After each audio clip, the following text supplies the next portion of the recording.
हमने ही इन टैरिफों का विरोध किया है। मुझे हैरानी है, विज साहब जैसा व्यक्ति भी स्टेटमेंट देता है कि कोई टैरिफ नहीं बढ़ा। मतलब अगर इतना सीनियर आदमी झूठ बोलता है तो लोग क्या उम्मीद करेंगे, किससे उम्मीद करेंगे? जो आदमी लोगों के साथ न्याय करता था, जो दरबार लगाता था, आज वो भी कहीं इतना कमज़ोर हो गया कि उसको भी ये कहना पड़ता है कि कोई टैरिफ नहीं बढ़ा, जबकि टैरिफ 4 गुना बढ़ गया। सबके बिल अब की बार बिजली के बड़े हुए आए हैं।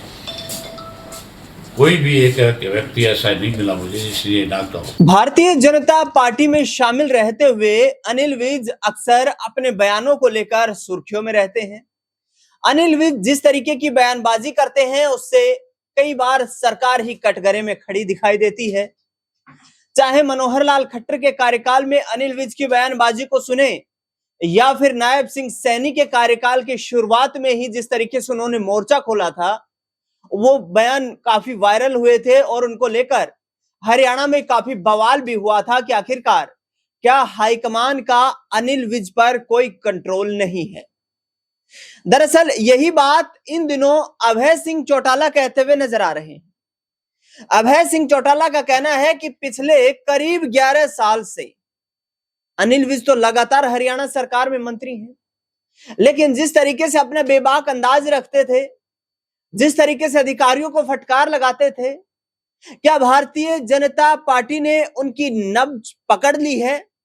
क्या भारतीय जनता पार्टी ने अनिल विज के तेवर को ठंडा करने के लिए उन्हें फटकार लगाई है, जिससे कि आजकल वो पार्टी के इशारे पर काम कर रहे हैं? दरअसल जिस तरीके से हरियाणा में टैरिफ बढ़ाए गए हैं, बिजली के रेट्स को लेकर के बवाल हो रहा है कि आखिरकार जो भारतीय जनता पार्टी अपने मैनिफेस्टो में ये वादा तो नहीं करती है कि हम हरियाणा के लोगों को फ्री बिजली देंगे, लेकिन उसने ये वादा भी नहीं किया था कि सरकार बनने के महज 6 महीने के बाद ही हम बिजली के दामों में वृद्धि करेंगे, बढ़ोतरी करेंगे। लेकिन आज आखिरकार हरियाणा के लोगों की पीठ में छुरा क्यों घोंपा जा रहा है? इस पूरे मुद्दे को लेकर के आपने पहले अभय सिंह चौटाला के बयान को सुना, अब आपको अनिल विज का बयान भी सुनवाते हैं। अनिल विज ने साफ तौर पर कहा है कि हमने तो मैनिफेस्टो में वादा नहीं किया था कि हम हरियाणा के लोगों के लिए मुफ्त बिजली जैसी कोई स्कीम लेकर के आएंगे। दूसरी ओर उन्होंने यह भी कहा कि हरियाणा में बिजली उत्पादन को लेकर कंपनियों की लागत ज्यादा आ रही है, जिससे सरकार के राजस्व पर नकारात्मक प्रभाव पड़ रहा है।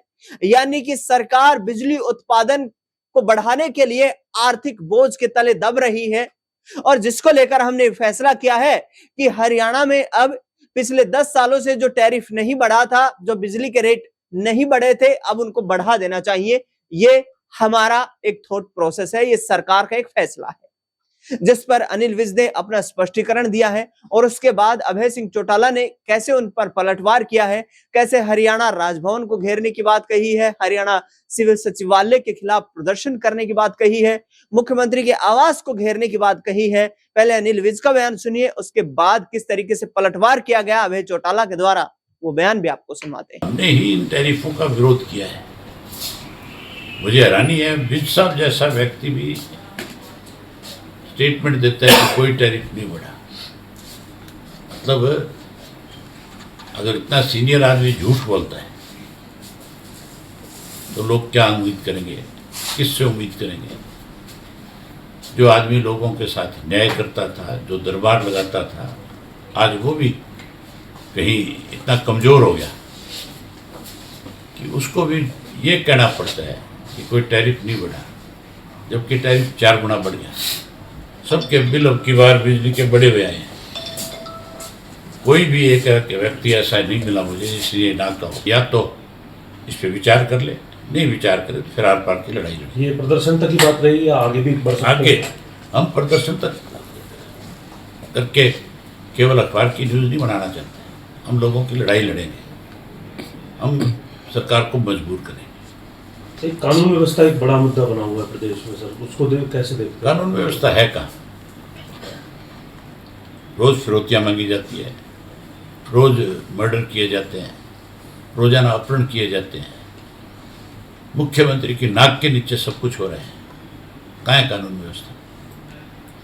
यमुनानगर जैसा सबसे शांत जिला था, कुरुक्षेत्र और अम्बाड़ा जो है जहाँ कभी क्राइम था ही नहीं, आज सबसे ज़्यादा है। इससे ज़्यादा और बुरी हालत क्या होगी?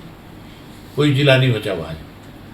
हरियाणा क्राइम में सबसे ऊपर है। लेकिन मुख्यमंत्री का ध्यान आपने सुने होंगे पुलिस की पुलिस की कार्रवाई पर वो उनको प्रशंसा कर रहे हैं और ये कह रहे हैं कि पुलिस अब जो भी अपराधी है उसको अंजाम तक पहुंचाने। आप कहते हो मुख्यमंत्री का बयान है, मुख्यमंत्री की नाक के नीचे हो रहा है।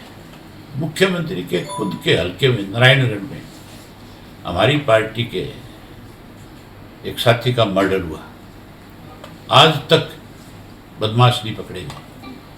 नफे सिंह राठी हमारा पार्टी का प्रदेश अध्यक्ष था, 2 साल होने को हो रहे हैं, आज तक किसी के खिलाफ कार्रवाई नहीं है, जबकि FIR में लोगों के नाम लिखाए हुए हैं कि ये लोग जो हैं इस साजिश के अंदर शामिल हैं।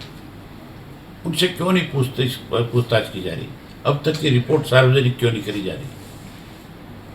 ये कैसे कह सकते हैं मुख्यमंत्री कि हमने लॉ एंड ऑर्डर की स्थिति में बड़ा सुधार कर लिया? चुनाव के समय तो बड़े बड़े वादे किए कि हम बिजली सबको फ्री देंगे, लेकिन अब इतनी मोटे मोटे बिजली के बिल भेज रहे हैं, सरकार ने चुपचाप टैरिफ बढ़ा दिया। आखिर मतलब वो वादे सच्चे थे या ये वादे झूठे हैं? इस पर आप क्या कहेंगे? देखिए, हमने कभी नहीं कहा कि हम फ्री देंगे। ये तो विपक्षी पार्टियां झूठ बोल रही हैं। 10 साल के बाद बिजली के बिल बढ़ाए गए और वो भी मामूली बढ़ाए गए। 10 साल में महंगाई कितनी बढ़ गई? हर चीज बिजली बनाने के लिए जो हम लेते हैं उनकी कीमतें भी बढ़ गई। फिर हमने जो 2 किलोवाट तक के उपभोक्ता हैं उनका कुछ नहीं बढ़ाया। 2 से 5 वालों का भी अगर 2014-15 से कंपेयर करें तो 25-30% कम हुआ है। जो ये सरकार छोड़ के गए थे, जो आज बोल रहे हैं, जो 5 से ऊपर हैं उनका जरूर थोड़ा बड़ा है। और हमने और भी किया।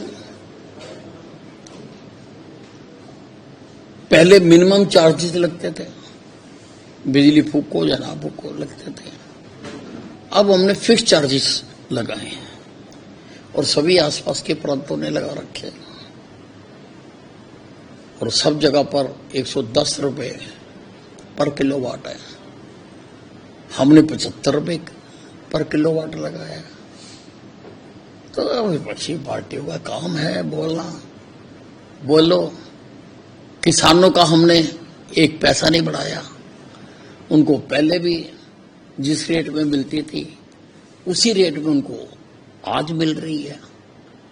तो ये तो अब विपक्षी पार्टियां बोले, उनका स्वागत है। प्रदर्शन कर लीजिए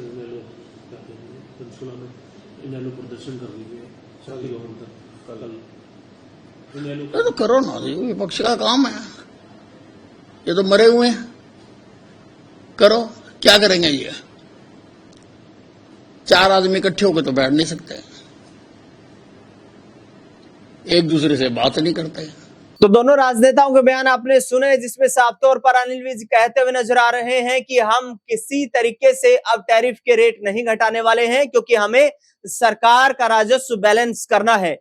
दूसरी ओर सीधे तौर पर अभय सिंह चौटाला कह रहे हैं कि पूरे हरियाणा में इंडियन नेशनल लोकदल अब प्रदर्शन करेगी और हरियाणा विरोधी नीति जो भाजपा की है उसका पर्दाफाश करेगी। देखना दिलचस्प ये होगा कि आने वाले वक्त में आखिरकार नायब सिंह सैनी सरकार क्या इस पूरे मुद्दे पर झुकती हुई नजर आती है, या फिर इंडियन नेशनल लोकदल को अपने संगठन को दोबारा मजबूत करने का एक अच्छा अवसर प्राप्त होता है।